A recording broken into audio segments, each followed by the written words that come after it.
Democrats, they're in a full-blown panic after spending trillions and trillions and trillions of dollars on handouts. Our economy is on fire, but not in a good way. Breaking today, inflation hit a brand new 40-year high on top of last month's 40-year high. It's even worse, accelerating to 7.5% in January. As MarketWatch put it, quote, high inflation has jacked up the cost of food, gas, cars, rent, and there's little relief in sight. In fact, Americans are paying almost twice as much now to fill up their tanks under Biden than they were under President Trump. By the way, he predicted that. And according to the Wall Street Journal, gas prices will only continue to rise. Democrat Joe Manchin called it an inflation tax. It is, quote, draining the hard-earned wages on every American, and it's causing real and severe economic pain that can no longer be ignored. And get this, a new study from a senior economist at Moody's found the average American household is now spending an additional $276 a month because of record-setting inflation. The pain is obviously hurting the poor and the middle class in the country the hardest. And Obama's own economic advisor, Lawrence Summers, he sees a full-blown recession in his crystal ball is on its way.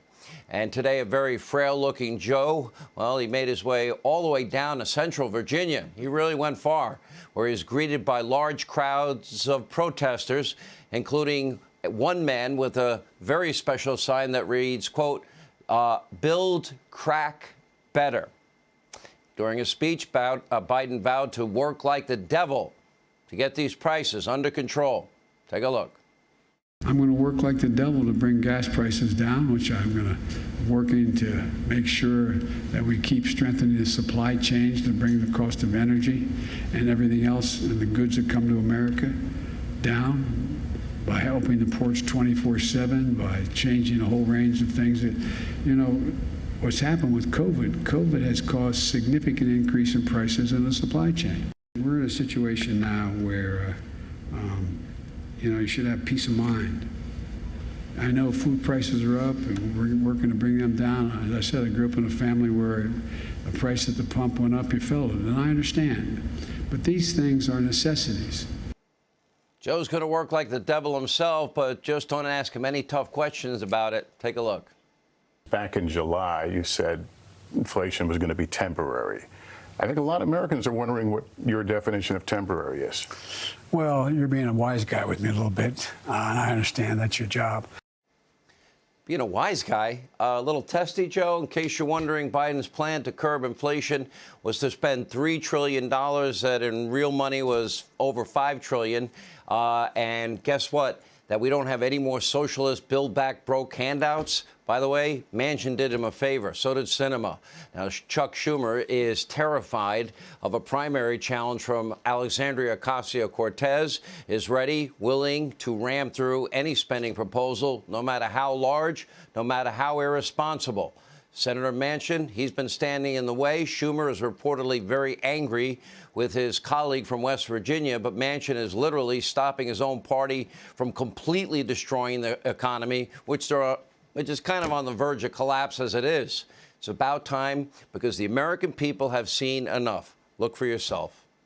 Do you approve of President Biden's job performance? Well, look at how bad these numbers are for the president. Only 4 in 10 Americans, 41% at the moment, approve of his job performance. Nearly 6 in 10, 58% disapprove. That's a tough number early in a midterm election year for the president of the United States. Now, why is this happening? This is fascinating. We asked people, what has President Biden done for you that you approve of?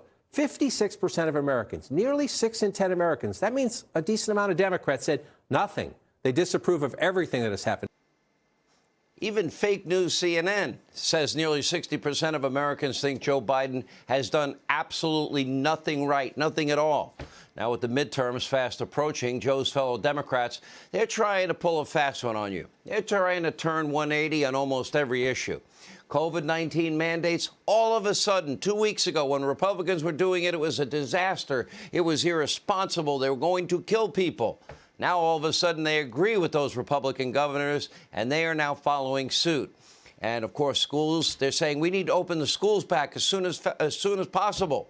And most of the talk about climate change and socialism and New Green Dealism and, oh, that's right, packing the courts and D.C. statehood, all of a sudden, now all that talk has gone away.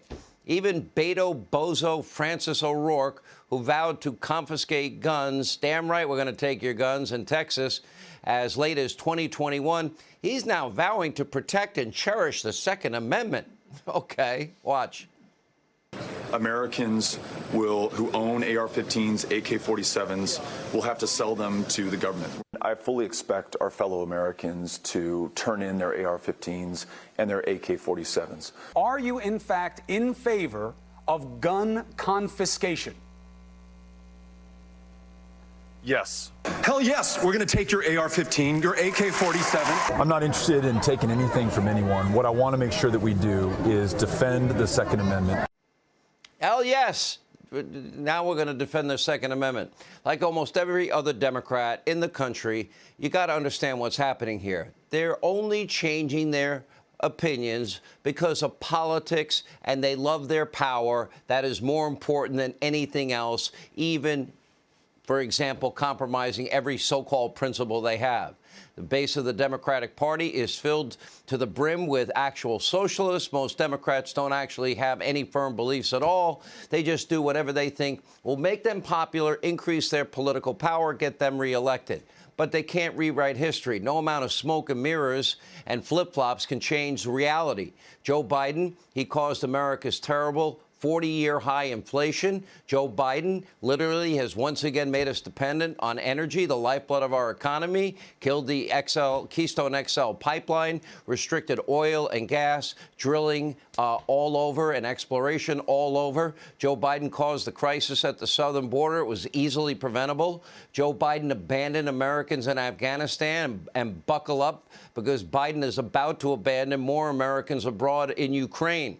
They're even telling us that. Look. What are your plans toward American citizens who are in Ukraine and might be there during an invasion? What scenarios would you put American troops to rescue and get Americans out? There's not. That's a world war. When Americans and Russians start shooting at one another, we're in a very different world than we've ever been in. Not even on behalf of simply evacuating Americans. No. How do you do that? How do you even find them? This is not like, I'm hoping that if, in fact, he's foolish enough to go in, he's smart enough not to, in fact, do anything that would negatively impact on American citizens. But Have you told him that? Yes. You've told him that Americans will be a line that they can't cross? Well, I didn't have to tell him that.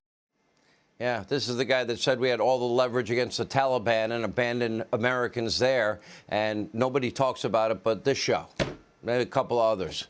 Now, when you think it can't get any worse at the White House, think again, because Joe Biden is probably, not trying to be rude here, but one of the dumbest, least capable presidents we've ever had. His cognitive decline is precipitous at this point. Now Joe is steering the country right off a cliff abroad and right here at home. And never forget, it was Biden, along with his many Democratic colleagues, who called for the police to be defunded and dismantled. They're now trying to rewrite history on this also. You may remember. Take a look. Yes, I support the defund movement because this is about the investment in our communities, which have historically been divested. One that I'm actively engaged in advocacy for, is the reduction of, really truly talking about the reduction of our NYPD budget and defunding a $6 billion NYPD budget. This model of saying not only do we need to defund, but we need to dismantle and start anew allows us to really reimagine what public safety should look like in our community. You know, in many cities in America, over 1/3 of their city budget goes to police. So we have to have this conversation. What are we doing? The last thing you need is an up-armored Humvee coming into a neighborhood. It's like the military invading. They don't know anybody. They become the enemy. They're supposed to be protecting these people. So my generic point is that... Do we agree that we can redirect some of the funding? Yes, absolutely. Yes, we'll redirect the funding away from the police, and police become the enemy. Okay, like almost every other idiotic plan pushed by Democrats in the last 3 years. Well, the results on this have been catastrophic. Violent crime is soaring in every major city. And can you believe it? Democrats are pretending that they have nothing to do with the spike in crime. They want you to believe that it's totally out of their control. Again, they do not care about truth. They don't care about principles. They only want to say these things to get reelected and care about their power. To that end, a brand new bulletin from Biden's DHS warns that anyone who spreads misinformation about the U.S. government might be a terrorist. In other words, if you dare to disagree with the administration, you might be labeled a domestic terrorist by Mayorkas and his DHS. That is beyond chilling and dangerous. And by the way, you know, the summer of 2020, when all those riots took place that they ignored, when Democrats fully supported nationwide, mostly peaceful protests that killed dozens of people, injured thousands of cops, created billions in property damage, arson and looting. Well, those protests we were told were an important part of democracy, even when they were violent and deadly and costly. These same Democrats are now vilifying the real peaceful freedom convoy in Canada. There's no violence. There's no racism.